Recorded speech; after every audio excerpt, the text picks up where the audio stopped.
All right, we now continue our Atlantic Division preview with the reigning Eastern Conference champs, a team that's been to the Stanley Cup Finals in 3 consecutive years. I can't even imagine what that's like for Adam Denker, who joins us now. Welcome, buddy. How are you today? How's it going, boys? Glad to be doing this with you guys. Said it just so happens I'm doing an Atlantic Division roundup on my show as well. So, glad that we could get together and talk about some hockey. Only a couple of weeks away. Finally, it seemed like yesterday was July and we were dying for some news, but glad that the season is not too far away. Hey, July was our playoffs, buddy, with free agency, with the draft. It's like you back in May and June. Who do you think's nipping at your heels then? If you're doing this Atlantic Division preview, the Lightning have clearly been the kings of the Atlantic over the last few years. Like, who are you worried about? Maybe supplanting you this year in the standings? Believe it or not, I don't think they're gonna overtake us in the standings, but Detroit really scares me. I think being very familiar with the way Steve Yzerman does things, him, really being responsible for the current success the Lightning have had over the last 5 years and probably will have over the next 5 more due to, all the draft picks he's made and all the players that we have now from his era. Detroit has been really a team that, even if they don't have the best lineup on the ice in certain games, they're always going to play you tough. They're always going to play you hard up and down. But Ottawa, listen, I'm not just saying that because I'm on your show or we're doing a crossover, but Ottawa is a team that intrigues me because you guys have been really just slowly in the shadows over the last couple of years, just fostering all this talent. And now you see it this year on this year's roster. And they're a team that is going to really intrigue me because not a lot of people, I think, expect this process to work out for you guys going forward. Hey, we'll be happy when we can prove those doubters wrong, hopefully. But another thing with Detroit that I just thought of is Lalonde, their head coach, another Tampa guy. So the Red Wings are going to have some intel on the Tampa Bay Lightning, that's for sure. Now, Ottawa obviously made some big offseason moves. Tampa, as Stanley Cup teams that make it all the way to the final, you typically have to shed some cap, so their moves were a little different. What would you say was kind of the biggest move, whether it was a loss, an extension, a new player coming in? What was kind of the biggest thing that happened to the Lightning this offseason for you? A lot of people were interested about the whole Andre Plot situation, especially after the kind of playoffs he had. Really, the one of the reasons why we were even able to get by Toronto and able to sweep Florida and even get by back in the series against New York. But Ryan McDonough, I think when we look back on the offseason, whether it's December, January, February, the farther we get into the season, I think when we look back at what kind of was the move that, whether we're doing good or really when we're doing bad, because we all know every team goes through those rough patches, it's going to be the Ryan McDonough trade. He has been one of the key leaders on this team since he arrived here via trade from New York. And, even if he even if he wasn't always producing on the ice or even was on the ice, because we all know he dealt with his fair share of injury, Mac was really one of the leaders in the locker room. So I think they're going to miss that. But I also stated on my show that, there's a lot of players on this team that have gotten a lot of burn coming down from Syracuse, able to play during the regular season due to the amount of injuries that this team has had. So, I wouldn't be surprised if someone like a Ross Colton or a Eric Chernak is able to just slide into that leadership role right away. But I really think that the Ryan McDonough move or the absence of Ryan McDonough is definitely going to affect this team at some point down the road. Yeah, he's one of my favorite players to watch, McDonough. Just always hard on pucks, hard in the corner, and you're going to have to replace almost 23 minutes of ice time there. Do you think Mikhail Sergachev is ready to take on that legitimate top 4 role on the left side? They're paying him like he's ready. Yeah. As of next year, though, he's got the Timmy fair situation where he's got 1 year left. I think it's at 4.8, but we'll get to those 3 monster extensions. But yeah, Sergachev's been able to play kind of that sheltered, bottom pair, but can move up and play in a pinch in an offensive situation. But is he ready for the defensive responsibility of being a top 4 guy all the time? If you would have asked me that question after the bubble, I would have said absolutely 100% yes. But the last couple of years have really, you've seen kind of a stalemate, really, a stalling in his development, and you kind of saw the mental aspect come into play during the playoffs. Sergey is not, he's not Kyle McCarr, he's not Victor Hedman. But he has shown moments where he can quarterback a power play. He can do what he needs to do to get the job done. But the last couple of years, especially turnovers at the blue line, which lead into odd man rushes on the other end, that's really hurt this team at certain moments, especially in the playoffs. But I think he's been working hard this offseason. I think kind of losing, believe it or not, losing the Stanley Cup final, I think was probably the best thing for him.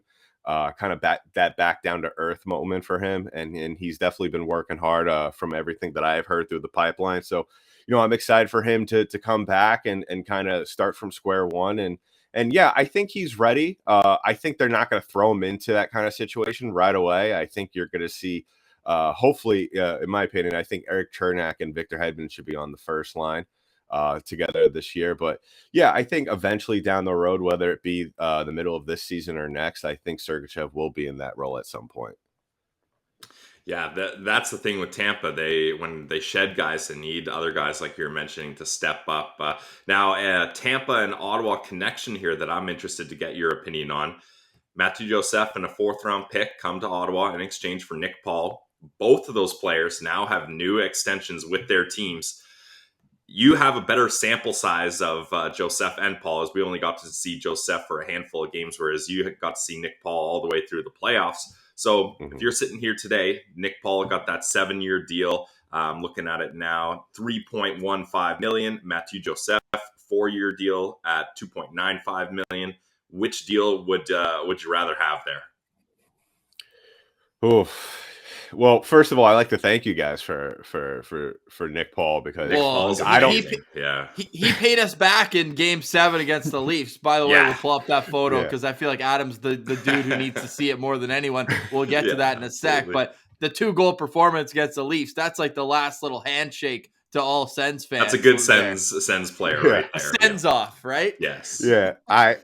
I don't think anybody could have predicted the kind of performance he brought to this team. No. From, it's one thing to kind of figure it out down the road as you're coming to a new team and getting the lay of the land. But from day one to come in and make it as big of an impact as Nick Paul did, that was unbelievable. I mean, what a better way to endear yourself to Tampa, to the city of Tampa and its fans. But Matthew Joseph, I was before we hopped on here together, I was looking at the roster and I totally forgot that Matthew Joseph was even a Senator. And I'm not taking anything away from him, but at the end of the day, Matthew Joseph, I think in the end, I think that deal is going to work out better, just because Matthew Joseph has that potential where you've seen flashes of him through his time with Tampa, where he can make the Braden Point type plays. He could turn a game on its head in a heartbeat down the other side of the ice off a turnover. And I think that's something that a lot of people don't realize about him, considering he didn't really get that much playing time here. He had his moments in the playoffs, but when you're playing on a team that has Nikita Kucherov, Stamkos, the names go on as to the amount of talent that Tampa had, it's hard to fit you in. And that's what was part of the reason why I think they shipped Matthew Joseph up to you guys, because there really wasn't anywhere to play him. And so in the end, I think the deal that Joseph got, I think is going to work out favorably for you guys, because I think his upside is, I'm not saying he's going to win the Richard Trophy anytime soon, but I think he's going to really be able to, at some point, if he could continue to be consistent, I think he could eventually maybe be a valuable third line guy for you guys down the road. Yeah, no doubt. And then there's the added element of what he brings off ice as a francophone. Ottawa's right on the border with Quebec, and they haven't had much representation outside of Thomas Chabot. So it's great. And those two actually won a QMJHL championship together in St. John. And he certainly showed well in a small sample size. Second all time in Sens points per game. We say with tongue in cheek, because he only played 11 games, but only Danny Heatley has more points per game in franchise history right now. We don't expect that to continue. However, we do expect the Leaf pile to continue. We pull this up each and every time we can, and I think you're the perfect guy to see this. We like to point out, who's your favorite Leafs fan? This photo was taken right when the game-winning goal went in Game 7, overtime, less than 2 minutes left. There's a lot to choose from here, Adam. Who is your favorite Leafs fan after their loss to Tampa? Oh, I mean, my gaze was already pulled to the kid who has his hands over his head underneath where the score box is on the top left. But I gotta say, probably the dude in that looks like, I don't know what jersey he's wearing, but in the front with the eye black, with the blue headband next to the Maple Leaf square insignia. I think that's best. I think that really sums up Leafs Nation. The war paint. Come on. Yeah, the war paint. His mascara was fading from the tears that he was crying. But oh man, I cannot tell you how satisfying that series was to beat those guys, because that was actually the team I was more so concerned about heading into the playoffs, just by the way Tampa was playing. Those last couple of weeks there, and barely, in my opinion, beating the Islanders in the last game of the season on their home turf. So, to get Toronto in the first round and to play the way they did, especially with, there was a lot of conversation. Did John Cooper play Andre Vasilevsky too much in those last couple of months? And my opinion is yes, he did. But to beat those guys, I mean, I was telling what I believe it was Armando Velez before we played Florida a day or two. I was saying, if we lose to you guys, it's fine. We've won 2 cups in a row and we beat the Maple Leafs. So, I'm glad where we're at right now. No doubt. Well, when that happens, obviously you have to lock up guys who are part of the core. Now, cap friendly, the Tampa Bay might be making a case they need to extend beyond the 6 years that they show. There's 5-6 separate arrows of guys who have long-term deals, including 3 that signed. We talked about Nick Paul already, but I would think probably the biggest offseason move there in terms of additions, or at least to their cap chart, was the 3 monster deals they signed on the first day, if not the second, of free agency. Mikhail Sergachev, you talked about Eric Chernak and the potential impact he can make as a top pair guy, and Anthony Cirelli. So Cirelli's making 6.25 on his new deal. Chernak's making 5.2, and Sergachev all the way up at 8.5. That will make him more higher paid than Victor Hedman. What was your initial reaction when you saw that they locked up all those parts of their core? Well, you got to reward these guys. They were all vital parts of what the last 2 years have resulted in. Given what I talked about earlier with Sergachev, yeah, I mean, he still has a lot that he needs to accomplish to make that a favorable deal for us on the other side. But you know what? He does have his moments where he is really a huge help. Like I said, he has that ability to quarterback a power play, has that ability to do a lot of great things on the ice, and the guys on the team love him. I mean, he's best buds with Kuch and Vazzy, so that's an added element to that. You're not going to not pay the guy who is best friends with 2 of your best franchise players. Oh, we know all about the best friend team over here for sure. And then with Cirelli, I mean, future Selke Trophy winner at some point down the road, whether it be, next year. I don't think it's going to happen this year. I think as long as Patrice Bergeron's in the league, I think, that award is pretty much locked down. I think they already engraved his name back onto it for this year already. I heard the same. Yeah, so, Anthony Cirelli, he's one of those guys where if you want to look at the ideal progression of a player who, you say he's going to do this, the next season, Anthony Cirelli has fulfilled every year. He's fulfilling all the expectations that are laid before him. And I really have to say, the only other player on this Lightning team that has really so much progressed in a way similar to Anthony Cirelli is Ross Colton. And we'll talk more about him later. But, Anthony Cirelli, I mean, what can the guy not do? Other than, consistently win faceoffs, which he's still starting to, work on that. But, he does everything. He's a Swiss Army knife. And I really think in the end, that's going to be the best deal out of all these extensions. Yeah, I really like that deal too with Anthony Cirelli. The Tampa Bay Lightning, they led this division in points last. Did they? No, sorry, they finished second in the regular Yeah. season, but President's Trophy, Panthers. Yeah. certainly turned that on its head in 4 games in the second round, eliminating the Cats and moving on, ultimately beating the Leafs and Panthers in the division.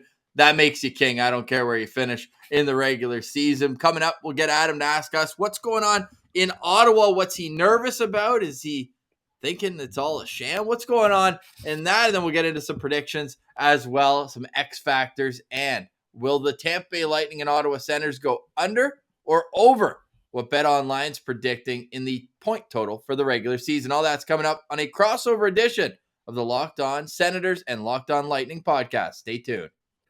All right, we're going to take a quick break from our chat with Adam Denker of Locked On Lightning to tell you about one of our favorite sponsors. It's BetOnline.net. Guys, they are the #1 trusted online sportsbook of the Locked On Podcast Network, and for a good reason. They've got all the latest odds, totals, player performance props, and more. It's your #1 spot for all your sports betting needs. But it's not just hockey. They got football, they got basketball, baseball, golf, boxing, UFC, whatever your sport to gamble on is, they've got it. Head to the website today or use your mobile device to learn more about the trends and action. It's betonline.net, where the game starts. And now, back to our chat with Adam Denker from the Locked On Lightning podcast. All right, you're listening to Locked On Senators, Locked On Lightning. We're with Adam Denker. Of course, Pilsy's with me. I'm Ross Levitan. And yeah, we're hoping Ottawa makes a step, Adam. I don't know if it's going to be into the playoffs or not, but certainly these two teams have had some great games over the last couple of years. You think of Brady Tkachuk's first game as captain, a little 4-0 shutout action. And then I think it was Victor Hedman walking down Broadway in Tampa for a 2-1 win where Tampa took care of Ottawa down south. Was that the game we were asking for Vasilevsky, Pilsy? That might have been our worst take of all time.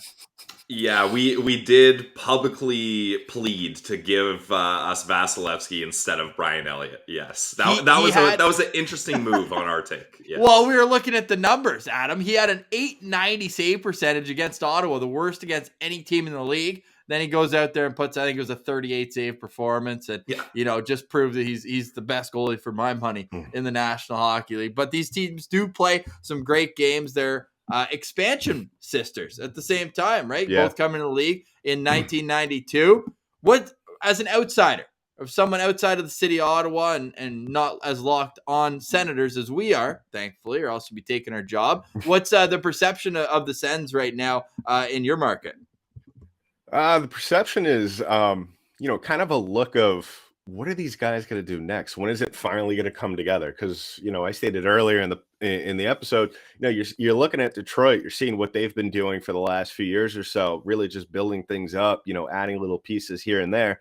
And then there's so much been made in the general media about what's been going on in Ottawa. You guys really, kind of. And it seems like not a lot of that is really out in the open. I don't know if it's whether it's the media in general is much more interested in what else is going on in the other parts of the league, teams building things up with Ottawa, or you guys, your franchise as a whole is just keeping things very close to the chest. And I kind of want to started off with you guys. Pilsy, I'll ask you first. What has been your mood, as a Senators fan, as this team, comes out every year, says, we're still continuing to get better. We're still improving, everything from top to bottom. What's it been like these last couple of years as you guys continue to kind of get back into the playoffs and then get back to, the top of the league? Well, I'll start from farther. So if we start at 2020, disappointing offseason. I mean, they tried to make some moves. No one was really fooled by what they did. Is that when they brought in Murray and Dadonov? Yeah, Murray and Dadonov were the big dogs. Yeah, and look, Dadonov, that was a guy I really liked. I'm sure you saw a lot of him playing up against the Florida Panthers. He had some good seasons, but he just didn't work out in Ottawa. Mainly the excitement there was we got a free agent to come to Ottawa, a guy that was coveted by other teams. He was putting up good numbers. It looked like this was going to work. Then Matt Murray We thought, okay, this guy, he's won Stanley Cups. He's still in his mid-20s. Hopefully he can bounce back after a bad year. It was a lot of kind of gambles. It was let's take some gambles, see if these pay off. The gambles did not pay off, as everyone knows. The Sens had to get out of both of those players. And then the next offseason, literally nothing happened. Their biggest moves were bringing in Michael Del Zotto as a free agent, and then trading Dadonov and acquiring Nick Holden. Those were their splashy offseason moves. So That was it. Yeah, that literally was it. And as fans, we knew we were ready for the setup of the season we were about to have. Now, flash forward to this offseason, and it's a whole different world if you're a Sens fan. The vibes are off the charts. It seems like every move that Sens fans have tried to kind of put out in the open, and the dreamers like Ross have tried to say, this can happen, let's go acquire Alex DeBrincat, and me saying, Ross, that's not going to happen. We're the Ottawa Senators. We might get Andre Palat. Yeah, if we're lucky, we'll get Palat. Or if we're lucky, we'll overpay for some declining veteran. We're not going to get a 40-plus goal scorer in his prime. Little did we know, Pierre Dorion, the general manager, had been cooking up an off-season for the ages, as all the acquisitions he's made, all the signings he's made, Josh Norris, Tim Stützle, Matthew Joseph, I don't think you could find a single Senators fan that has much bad to say about this offseason. And if there's anything bad, it's maybe small things like maybe you traded Connor Brown too early, or maybe you didn't acquire a top 4 defenseman like we thought was going to happen. Yeah, exactly. Yeah, it still could happen. But for the most part, this is the season where Sens fans can finally say the team is putting their money where their mouth is. Like, we're actually seeing the proper moves being done, and everything seems to be aligning for a legitimate push to, they've still got a long way to go when you finished in the basement of the season a couple of years in a row. Just acquiring some new players in the offseason isn't going to magically change everything, but it's looking a lot better, and there's some real reason for hope and positivity this year for Sens fans. Yeah, it's about time. Yeah. I think everybody was shocked about the DeBrincat move. I'm still in awe that I think if it wasn't for the Tkachuk move to Florida, I think that would have been probably one of the bigger moves of the offseason. Ross, I'm looking at the goaltending situation, because I love, I had this argument on Locked On NHL with Chris Masilli of Locked On Avalanche all the time. Now, I am very, very much in the camp of one goalie. You have your one guy, you stick with him for the whole season. Now, that's easier said than done when you have Andre Vasilevsky as the goaltender. Yeah, definitely. But, and a guy who lives in the area where Marty Brodeur and Henrik Lundqvist had like a decade plus, where it was their net. But go on. Exactly. So now I'm looking at your goaltending situation, and in the 4 matchups that our teams had last year, I really enjoyed, as much as I didn't enjoy because it was against the Lightning, I very much enjoyed watching Anton Forsberg work. I really thought he was going to be the guy, kind of take that next step and be kind of what we see of what Jake Ottinger is doing in Dallas. Now, what is the conversation being had in Ottawa for the goaltending situation? Is this going to be Forsberg's net this year, or how much of it is going to be split between him and Talbot? Yeah, that's a super interesting question, and it'll have to be earned. And I think that's what it's all about. It's that no complacency type situation. They had to move on from Murray. Best ability is availability. And Murray, I think he started 30% of the game since being acquired to be that 1A starter. There, it's your net, and he just couldn't do it. There were stretches where he was good, but consistently couldn't get it done. Anton Forsberg, they got off of waivers during the COVID season, and it was more like, hey, we need to carry 3 goalies on the active roster. You need that taxi squad guy, and he was just a perfect guy to pluck off waivers. Little did we know how amazing a trajectory he was starting to be on. Last year, my favorite stat, Adam, and it more so speaks to how bad the Senators' D-corps was, but in games where he faced more than 40 shots, I should say had more than 40 saves, he was 6-2-1. Like, this guy was able, the more pucks were coming his way, the better he was. It was also by far a career high in games played, playing 46 games, 44 starts. Previously, he'd only played 35 games in a season once, and then never even double digits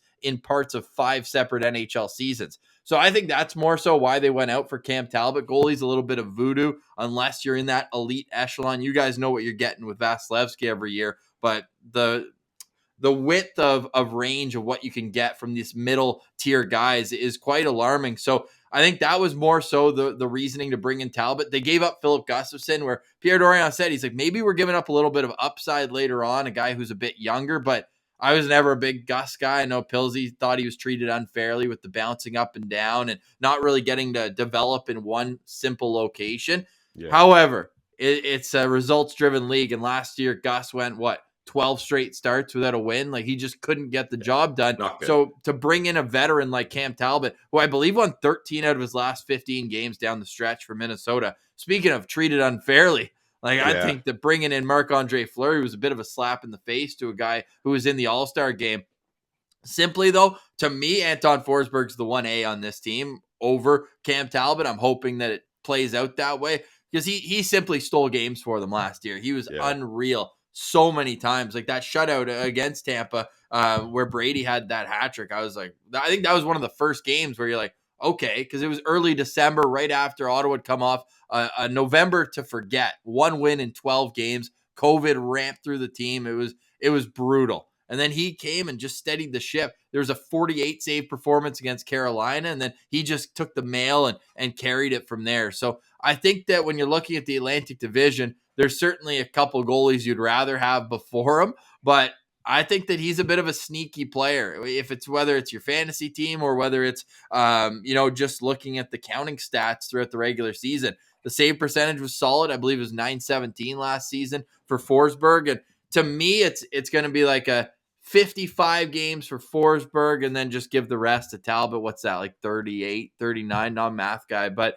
with Forsberg, I'm expecting a bounce back year. Goalies, obviously, they're always a little bit later to bloom, and 29, 30, I think that's where you're in the right mental space to get things done, and I'm expecting big things from Forsberg this year. To me, he's the starter on this team. Yeah, I do remember that game in which Brady went off against us, and that was one of the few games where I threw my hands up and said, "Really, we're gonna lose to these guys? With Brady going out there looking like Wayne Gretzky tonight? Come on!" But no, and when you look at this team, got the shades on. That's a great picture. Quick on the trigger. Shaking it up, that's Brady at the year-end party, just absolutely having a time bartending, and that this photo I think would exemplify the vibes of this team heading into next season. That's fair. Now, looking at your bottom six, who are you looking other than Matthew Joseph, who we've already spoken about, and either one of you could obviously jump in, but looking at the bottom six, who are you guys looking at most to make the biggest impact? Yeah, I think we're going to have the same answer. I'll let you go ahead, Ross. 3, 2, 1. Shane Pinto. Go ahead, Pils. Yeah, Shane Pinto is that guy. I mean, he was slotted to be this team's second-line center 2 years in a row, basically. He came in after college, jumped into the NHL seamlessly as a second-line center. Somehow, he made that Ottawa Senators team look good. They won more games than not when he was in the lineup as a rookie centerman. And then next season, he comes in. He's going to be the second-line center again. Shoulder injuries really derailed his season. He recovers, comes back in one game, out again. Basically, right the next face-off he takes, he injures his shoulder again, and he's out for the season. So this is a guy that was poised and ready to be a second-line center 2 years ago, but injuries have stopped that from happening. So as a third-line center, now a little older, a little bigger, a little stronger, a little more, I was going to say experienced, but he hasn't played games, but he's had a lot of time to practice and get ready. So we'll put experience in from that point.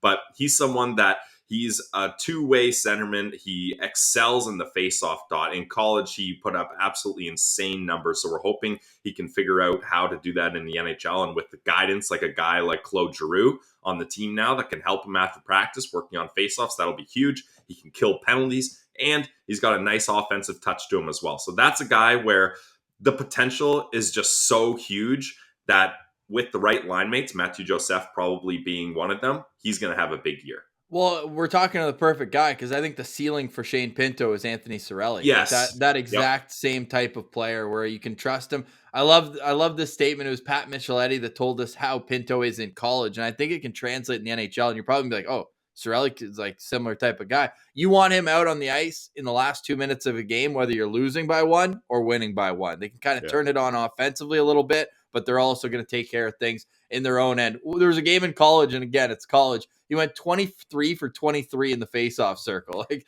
just ridiculous. Unheard of. Second to Cole Caulfield and Hobie Baker voting that year, too. Unreal season with North Dakotas. But we'll see. When you miss a whole year of development at the age of 22, and he's only played 70 total games in the last 3 seasons with all this, the stops and starts. So we'll see how that comes. But it's going to be an awesome year between Tampa and Ottawa, although I think the expectations are slightly adjusted. We'll get Adam's take on that and some X Factors coming up right here on a crossover edition of the Locked On Senators and Locked On Lightning podcast. All right, you're listening to Locked On Senators, Locked On Lightning. I'm Ross Levitan alongside Brandon Pillar, as always, and joining us, Adam Denker of Locked On Lightning. You can follow him on Twitter and subscribe to the show on YouTube at Locked On Lightning. Always great to see the growth of the YouTube shows, and we'll get that off the ground. And man, it's a great time to be a fan of the Locked On Podcast Network. Great time to be an NHL fan as well. It's going to be a fantastic season. What are the expectations for Tampa? It's basically Stanley Cup or bust, eh? Yeah, that's pretty much what it is. Must be nice. Yeah, you know, it's maybe we're taking this a little bit for granted, but you know, I spoke about this on the show last year, and I guess, you know, the expectations are pretty much the same this year. Is, you know, just it doesn't matter where you finish in the division, just get into the playoffs, and then we'll worry about things there. And you know, yeah, a couple of years ago, it's funny how things change over time. And it's actually funny what a Stanley Cup does for you, because 2019, 2020, we're talking about, let's win the division. Come on, man. Let's get past Boston. And right before COVID shut everything down, we were neck and neck with Boston almost. And then you kind of started to see Boston kind of pull away there. But I mean, talk about where they're at now, because, as you know, now that I'm saying that out loud, where they're at now compared to where they were before, just right before COVID. But yeah, expectations are pretty much the same as always. Stanley Cup or bust. You know, they might be a little bit more adjusted if we don't get to that point now, considering the improvement of the Eastern Conference. I mean, the Metropolitan Division is probably one of the scariest divisions, and if not the scariest division in the National Hockey League. I think the Atlantic Division now, with everything that's, you know, obviously you're going to have Florida. Now you're going to you have Toronto being Toronto. Who knows what they're going to do this year? I think we're going to see a little bit of a drop off. Maybe that's me just being a hater, but and then I'll agree with you on that one, Adam. Yeah, Toronto Maple Leafs drop off. Yep. Sounds good. And then you know, with the Red Wings kind of starting to rise up in the ranks, starting to see Boston, maybe this might be their last year really riding in the sun, and then, you know, you guys starting to get things together. I think it's gonna be one of the more competitive divisions in the league. Yeah, it's gonna be a little bit more of a scratch and claw for that last playoff spot. So, you know, I'm not going to say we're just going to waltz into that last playoff spot like we normally do, but yeah, let's just get in there and let's see what else happens from there on in the playoffs. Now, have all the kind of subtractions from this team, like really, is Ian Cole the only addition that was made to this team this year? No, you got Philip Myers. Okay, yep. Yeah, you got Philip Myers there as well, and then. Yeah, that's that, and then you got Vladislav Nemestikov, former Lightning. Oh yeah, player. He's coming back. Yeah, he's coming back, and then, you know, this is going to be the first year where we're going to be able to see Brandon Hagel get a full year out of him, because we got him at the deadline as well. Because, you know, that was one of the conversations that was had at the deadline last year. Well, actually in the playoffs, because, you know, we spoke earlier about what we saw out of Nick Paul right away at the deadline, but Brandon Hagel, who was one of the bigger moves that we got. Trading away two top prospects for him to Chicago, you know, that was really one of the more frustrating deals that we had, because, you know, it was weird. You're supposed to be getting this guy who could score a lot of goals, and, you know, the conversation was, is he scoring all these goals because of Patty Kane, or is he scoring all these goals because he's a top scorer? And we didn't see that. We saw more of a grinder game out of him. You know, towards the end of the season and into the playoffs, we kind of saw a totally different game than what we expected from this guy, which is a good and a bad thing. Obviously, anytime you make a deal for a guy that's supposed to score goals and he doesn't score goals, it's kind of seemed as, a failed deal. But that's the kind of play that we got out of him. And that's what you want to see, is that grinder game, because now that we lost guys like Andre Palat, who is capable of doing so many things on the ice. I think if you ask John Cooper, would you rather have a guy who could score goals or a guy who could grind out? I think he'll take the grinder out. Yeah, because you've got guys that can score goals in your core. And that's where I was kind of going with this, is now that the Lightning have been to 3 consecutive Stanley Cup finals, you're putting a lot of miles on those legs of your core guys. Are all the subtractions and the additions, do you think that's going to be enough that they can go all the way for a 4th year in a row? Or do you think the wear and tear is going to start to get to these guys like Cooch, Stammer, guys that have played for a long time and are only getting older and have more miles on those legs now? Well, that's a good question. And I really thought that was going to be the case last season, especially with a guy like Stamkos. I mean, we're all aware of the injury history that guy's had. And believe it or not, I mean, other than maybe a 15-game stretch off the top of my head, Stamkos was probably one of the more healthier guys on the team last year. Cooch, I mean, you're gonna see the injuries here and there with him. I mean, that's just expected with Kucherov. But as long as he comes back in midseason and scores 30 plus goals, I think we're fine with that. And Braden Point, he's another one who you're gonna have to worry about with the injury bug. But I mean, that's just expected. But like I stated earlier, you have a lot of guys going up and down between Tampa and Syracuse. So that's the good thing about that, is that you have a lot of guys who are going to have a lot of experience. If one of your top guys does go down for the rest of the season and the playoffs, you have a guy who you're not going to get the same production out of, but at least you're going to have a guy who's not going to look like he's going to be a deer in the headlights when the big moments come. But you know what? I think you're going to see wear and tear here and there. I think one guy, depending on how they use him, I think you're going to see a little bit of a change from Andre Vasilevsky. I think the stats are still going to be there, but I think you're going to see a lot more moments, what we saw last year as well, where he's going to be letting in goals where they're going to be a little bit of head scratchers. Like, how did he let that one in? So I think if you're going to look at one guy, I think it's going to be Andre Vasilevsky in terms of a little bit of a slowdown from the wear and tear over the last couple of years. Interesting. When you mentioned Kucherov's name, immediately I was like, how many more points does he have over anybody over the last 3 playoffs? And of course, they've played more games than anyone, but there's a 29-point gap between Kucherov at number 1 and then Nathan McKinnon at number 2. Kucherov with 93 playoff points in 71 games since Tampa was swept against Columbus. Really an unbelievable player. All team bad body language when things aren't going well, but he can put the puck in the net and move it to guys who can as well. So I like that. Now, Tampa Bay last year opened at 108.5 points in the regular season, and they hit the over on that with 110. This year, it's 103. So BetOnline has them down a couple spots from the start of last season. Do you think the over is possible? It's still a pretty high number. What was that number again? That was 103.5 this year, their opening odds. I think the league as a whole is a little bit more competitive this season than it was last season.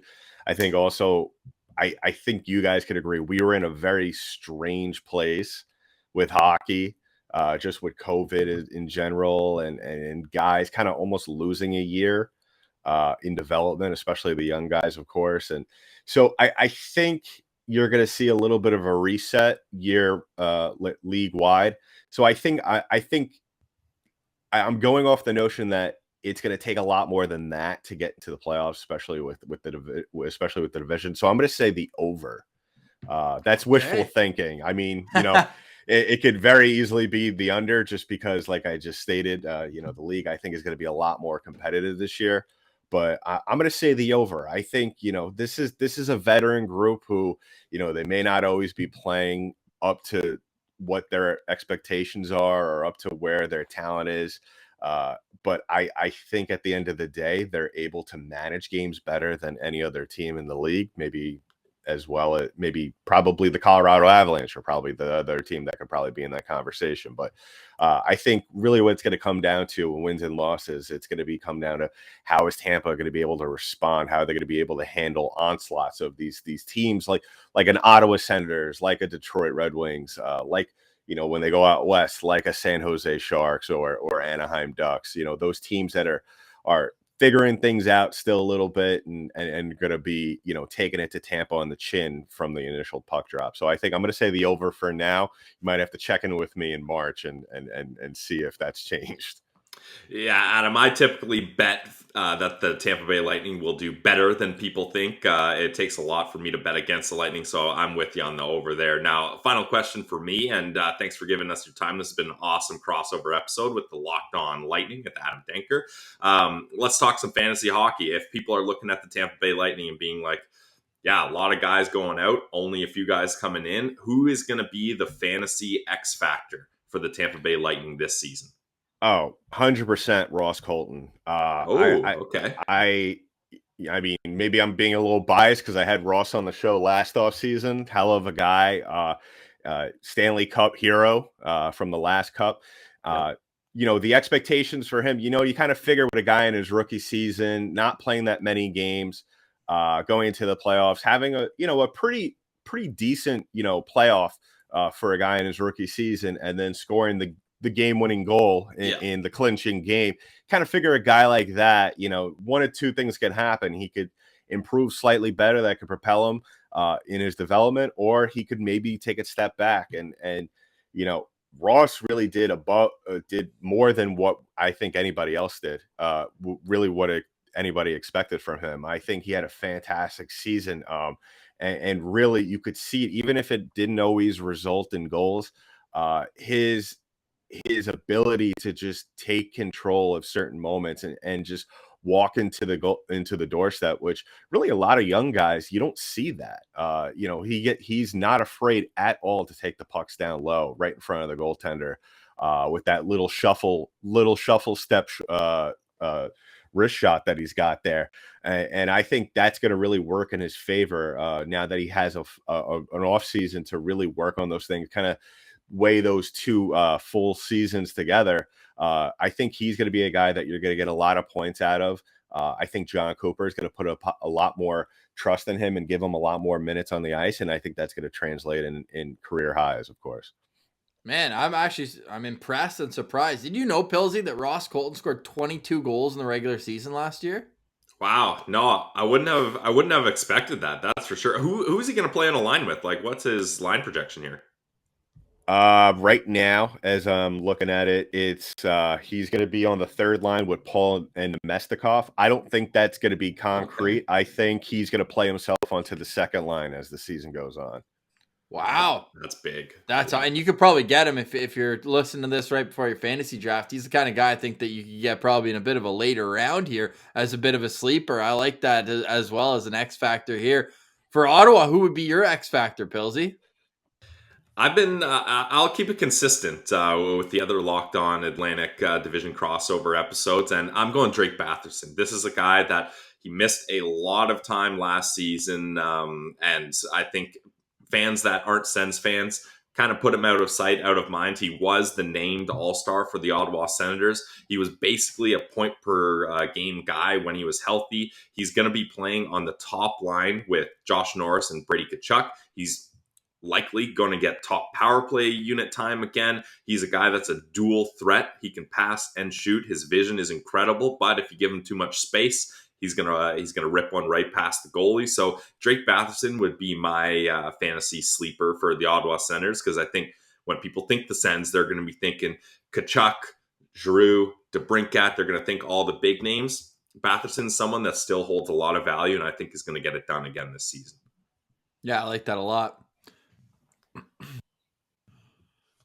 So there you have it. It's the Locked On Lightning. You can go follow them 5 days a week down wherever you get your podcasts, including on YouTube. And you can obviously find Locked On Senators as well on Twitter at Sens Central, and again, wherever you get your podcasts. Any final thoughts, Adam, whether it's the Atlantic Division as a whole, the Sens, or anything else that you want to get out there about the Tampa Bay Lightning heading into this season?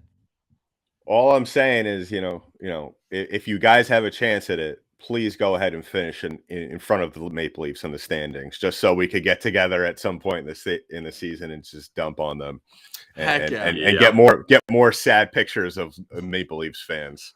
Oh yeah, you know where to come when you need any sort of sad photos about the Leaf pile. We'll be right here for you. And the Sens and Lightning actually play in the Sunshine State on November 1st, so we'll get a crossover going around that time as well. This is a fantastic preview. We appreciate you, Adam, and we'll do this again down the road. Yeah, absolutely, guys. Thanks for having me on. Thanks for taking time out of your schedules to talk about really. I think as the season progresses, I said it before, the Metropolitan is an absolute dogfight, but I think the Atlantic Division is going to be, just in the same conversation as well as the season progresses. So, great, one of the best divisions in the National Hockey League, and I think the Senators are going to have a good season. Hopefully, not too good of a season where it affects my guys, but good luck to you guys in the season, and looking forward to that crossover in November.